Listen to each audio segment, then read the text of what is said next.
नमस्कार। कभी सोचा है क्या कोई कहानी सच में किसी को पागल कर सकती है?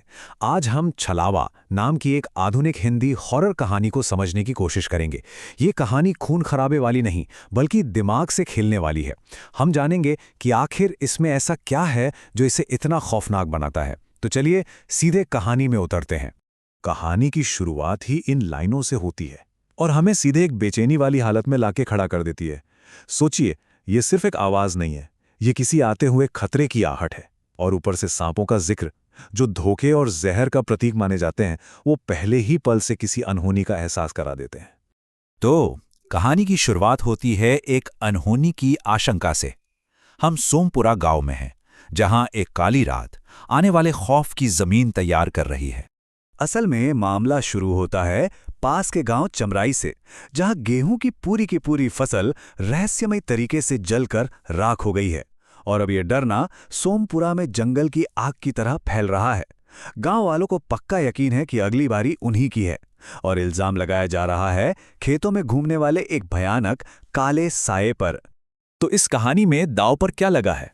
गांव के मुखिया सेठ सोनू साफ साफ बताते हैं, गांव की पूरी फसल को बस एक और रात के लिए बचाना है। सिर्फ एक रात।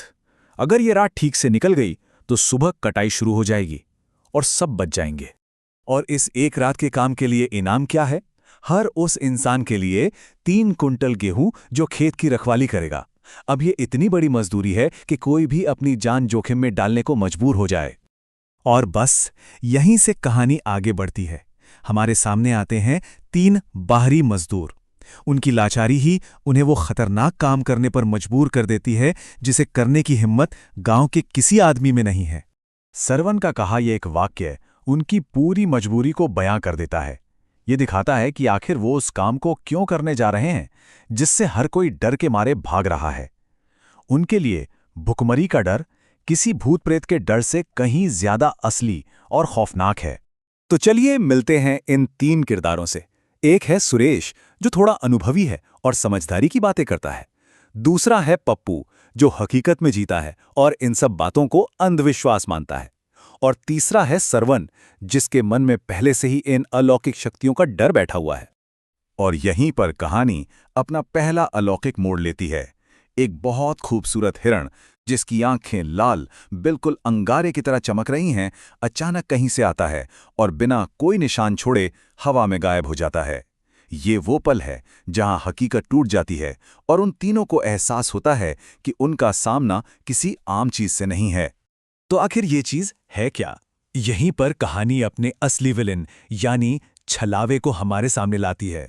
पप्पू को बचपन में गांव के एक बुजुर्ग भोला काका से सुनी कहानियां याद आती हैं। छलावा कोई भूत या प्रेत नहीं, बल्कि एक मायावी ऊर्जा है। ये किसी का भी रूप ले सकती है और इसका काम शारीरिक नुकसान पहुंचाना नहीं, बल्कि इंसानों के दिमाग से खेलकर उन्हें पागल कर देना है।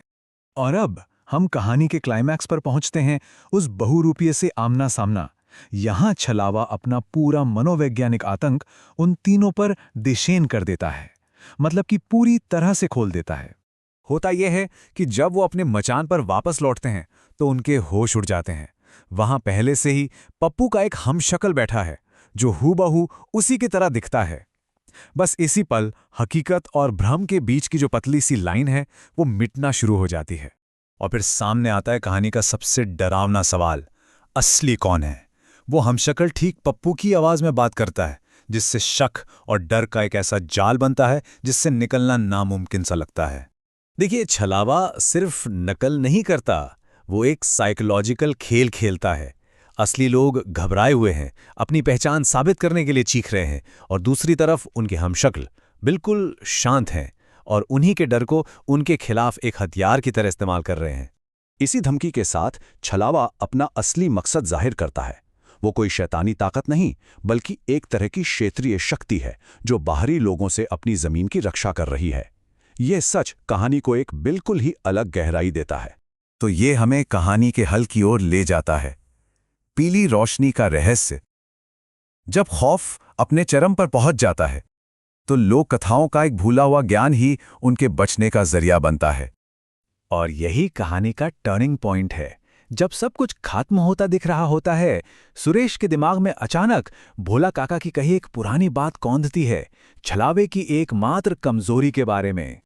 देखिए, लोक कथा से निकला ये समाधान कितना हैरान करने वाला और आसान है। पहला कदम, ज्ञान, यानी ये याद रखना कि छलावा पीली रोशनी से डरता है। दूसरा कदम, हथियार, जो कि बुझती हुई टॉर्च की हल्की पीली रोशनी है। और नतीजा, सारे हम शक्ल मोम की तरह पिघल जाते हैं और चीखते हुए धुएं में गायब हो जाते हैं। और ये हमें कहानी के अंतिम पड़ाव और उसके असली संदेश तक ले आता है, जो लोक कथाओं में छिपी हुई शक्ति की एक झलक है। क्लाइमैक्स के बाद पप्पू के ये शब्द असल में कहानी की मुख्य थीम को उजागर करते हैं। मतलब, पुरानी कहानियों और बुजुर्गों की बातों में जो सच्चाई और काम की जानकारी छिपी होती है, ये सिर्फ एक कहानी नहीं बल्कि एक सबक है। तो आखिर में इस कहानी की कामयाबी का राज क्या है? वो ये है कि ये अलौकिक डर को गरीबी और भुखमरी के असली डर के साथ बहुत खूबी से मिला देती है। वो मजदूर सिर्फ छलावे से नहीं डर रहे, वो खाली पेट सोने से भी डर रहे हैं।